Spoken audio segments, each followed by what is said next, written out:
and welcome to the Beef Edge, the Teagasc Beef Podcast, for all your latest news, information and advice for Irish beef farmers.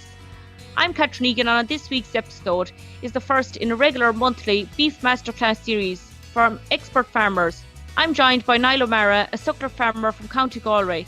With approximately 20% of Irish suckler herds calving in the autumn, Niall is operating a niche system that is achieving all the key targets from birth to weanling. He explains just how he does it, but first he gave me some background to the farming system. I have an autumn calving herd of 35 cows of mixed breeds, Simmental, Limousin, Shirley, Angus and Sailor. The target for calving is to start in the second last week of August and finish by the middle of October.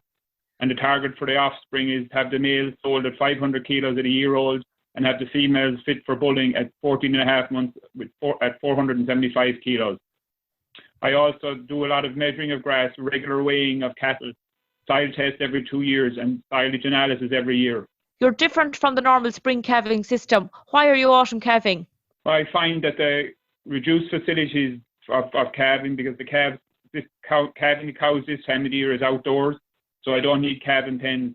And the second major point is that when the calves hit the ground next March at 6 months old, they're ready for putting on cheap weight gain over the summer. Niall, how has calving season been going so far?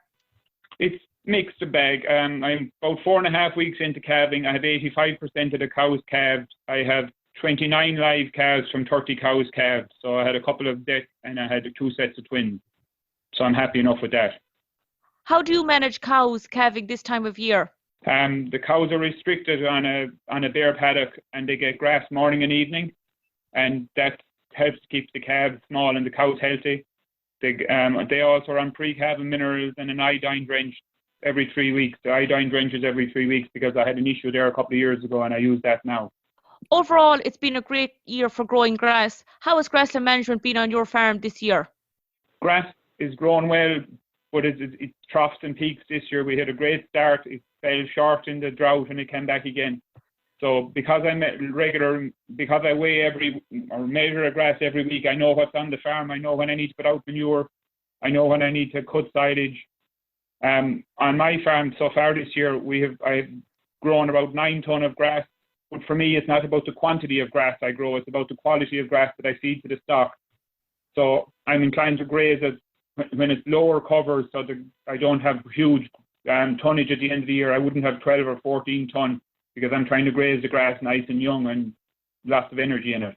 Niall, you mentioned you're measuring grass on a weekly basis and recording it on Pasture Base Ireland. What benefits do you see to measuring grass, particularly from an autumn calving point of view? Well, I start when I started first. When I started first, I went to a local dairy farmer, and I wouldn't let cows and calves into a paddock, and he was taking it out for silage. So that was a very valuable lesson about 10 years ago. So from now, what I find is I keep quality grass in front of the cattle. I know when growth rates are high, so I can take out excess bales of silage. I keep the calves on quality grass the whole year round. I make quality silage, and my aim is to make over 70 DMD silage. I have reduced feeding costs over the winter because I use quality silage in the diet of the cows. So it's a huge benefit to the farm. How do you plan to extend the grazing season on your farm, particularly in the coming weeks with the current weather conditions? Well, I'm lucky enough on the farm. I have 45 paddocks. And at the moment, I have 3 groups of cattle on the farm. So I'm only grazing over 6.5% of the farm every day. So I have over 93% of the farm rested in any one time. So if I have a wet couple of days, the cattle will move on to another new paddock of grass. And if the weather is so changeable that if it gets 1 or 2 dry days, the damaged paddock will recover by the next time I come around. And for me, it's not really about how long I leave them out in the autumn, because my cattle go in on the 1st of November every year. So from now on, I'm building covers to start grazing on the 1st of November, and I'm also building covers for the cattle when they go out next February. Breeding can be a little trickier in an autumn calving herd compared to a spring calving herd. When will breeding season start? The first AI is on the 7th of November, but breeding season starts in the last week of September. The cows get a bolus on the last week of September. In mid-October, then they get 1.5 kilos of meal per day. And that runs on for 6 weeks, 3 weeks before the breeding season starts, in the first 3 weeks of the breeding season. I also introduced silage in the last week of October, where the cows go in and out of the shed for 10 days before they go into the shed fully. So they're used to the diet by the time the 1st of November comes, when they're put in, and then the breeding season starts on the 7th of November. Niall, you mentioned earlier that you're calving heifers at 24 months. How will they be managed over the winter with calves at foot in order to get them back in calf? I'd love to tell you it was some secret to what I do, but they get no special treatment. They're let in with the cows. The shed is all in one. They fend for themselves. If they make it through to year 2, they'll probably stick in the herd for a few years, and if they don't, they'll have another heifer coming behind them next year to replace them. As a result, do you have a high replacement rate then on the farm? Slightly higher than normal, but for example, this year I have 35 cows and I have 20 replacement heifers coming behind. So the number of breeding stock on the farm, where there mightn't be cows, I have enough of breeding stock on the farm to replace my cows when I need to move them on. And what will the plan be for surplus heifers that you don't keep on the farm? The plan this year is I'm going to the cemental sale in Gort on the 17th of October with a few. I'm also planning to go to the sailor sale the following day in Gort with a couple. And I'm planning to bull 10, and there'll probably be three out of the 20 that will be. I have a couple of sets. I have 2 twins in it, and I have 1 poor quality animal, so they'll go for beef the following year. And how have this year's replacement heifers been managed?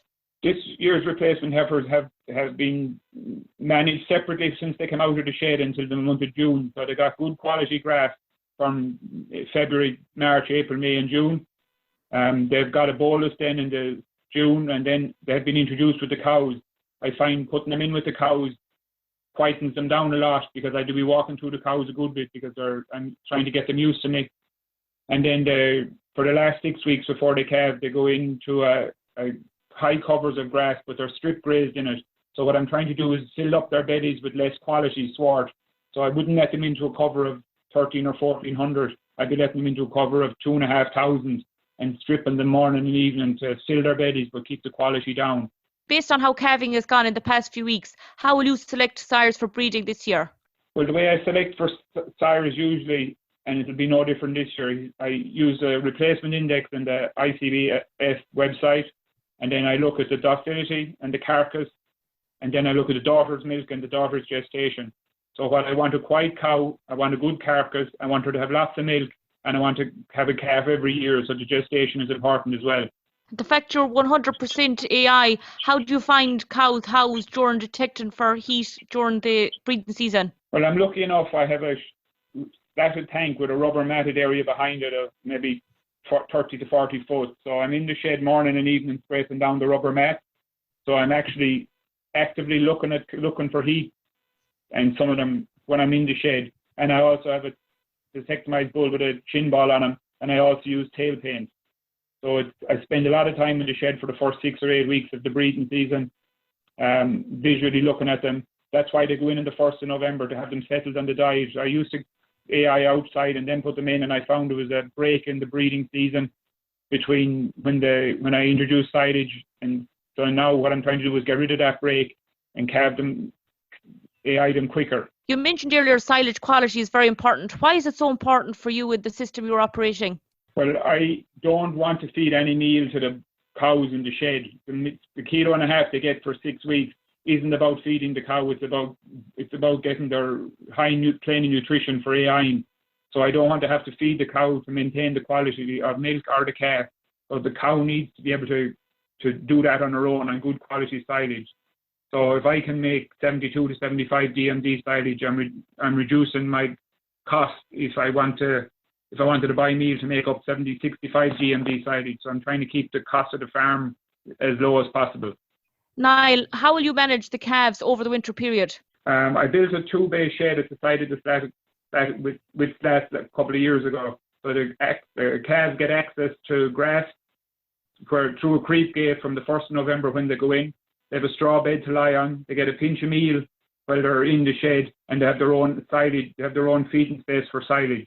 What difference do you think this makes versus keeping them housed indoors? Well, when the first year I bought the scales, I weighed the calves when they were indoors, and they were doing 0.84 kilos a day on 1 kilo of meal. Last year they did 1.04 kilos, which is 0.2 kilos heavier, and 0.15 kilos of barley. So over the winter, the calves are coming out about 25 kilos heavier because they're out eating grass, and it's costing less because they're eating less meal. That's phenomenal weight gain over the winter period. What weight will the calves be when they're weaned? When they're weaned, they'll be on average about the heifers will be 250 and the bulls will be probably 270. I usually wean them in the first week of April. From the system you're operating, what are the key targets you aim to achieve over the calf's lifetime? Well, I have it broken down into two. It's from birth to weaning, and then it's from weaning to sale, or weaning to 14.5 months for the heifers. So I want the bulls to be 500 kilos. So I have a target a yearly target of 1.3 kilos a day, whereas that's not really possible in the shed. So the target for the shed is 1.1 kilos, and the target from grass, from weaning to sale, is 1.5 kilos. The heifers then are slightly lower in the shed. It's 1.03 or 1.04 would be what I'd be hoping for. And then once they go out to grass, 1.15 would be the target. So that's to have the heifers 475 kilos at 14.5 months, and the bulls at 500 odd kilos at just shy of a year old. Niall, what is your health program on the farm? I'm afraid there's not a lot to say on this. I have very few health issues on the farm, thank God. I have mostly a closed herd, so I very seldom buy in anything except maybe an odd calf. But the only vaccinating program I have is for the calves in November, end of October, early November, when they go into the shed. As winner of the FBD €200 replacement index competition and the national commercial winner in 2018, do you think you're compromising on the quality of the bull weanlings in order to get the replacement heifers you're looking for? I'm probably compromising a small bit, but I don't feel it's financially bad for the farm. Because when I look at the bulls, I'm always looking at the carcass figure of the bulls. So if I have a bull with a carcass figure of 30 kilos, plus 30 kilos, and another bull with a carcass figure of plus 15, I'll always go with the bull with plus 30 because he leaves a better animal on the ground. You can see from my weight gains that if I'm producing a bull at 500 kilos a year old from replacement index bulls, there's nothing wrong with that. Most definitely not. Finally, Niall, in your opinion, what are the top 3 tips you have for farmers in a similar system to improve efficiency in their system? Well, if I could use one word 3 times, I'd go grass, grass, grass. But that's only one point. So what I would say is focus on the quality of the grass, either for grazing or silage. Have targets for weight gain. And to have a target for weight gain, you need to know what the animals are weighing. So I would say have a weighing scales on the farm. And for me, the genetics part of the program is very important because you want a heavy cow, you want a good milky cow, you want a docile cow, and you want a cow that has a calf every year. So I think genetics, weight gain, and grass quality are the 3 main areas that I would focus on. And that's any beef farmer. You don't have to be a suckler. Any beef farmer that has cattle on it, that's the focus. That should be their focus. A great insight into your autumn calving system, Niall, particularly achieving 500 kilos on the bulls up to a year of age and 475 kilos on the heifers at 14 months of age. Thanks for joining me on the show. You're very welcome, Catherine. Thank you. That's all for this week's episode, and my thanks to Niall for joining me on the show. You can catch up on all other shows and interviews from the Beef Edge podcast on the Teagasc website at teagasc.ie, or you can listen on Apple and Google Podcasts as well as Spotify. Don't forget to rate, review and subscribe so you never miss a show. For all other updates from our beef programme, keep an eye on our Twitter and Facebook pages. Until next time, I'm Catherine Egan and thanks for listening.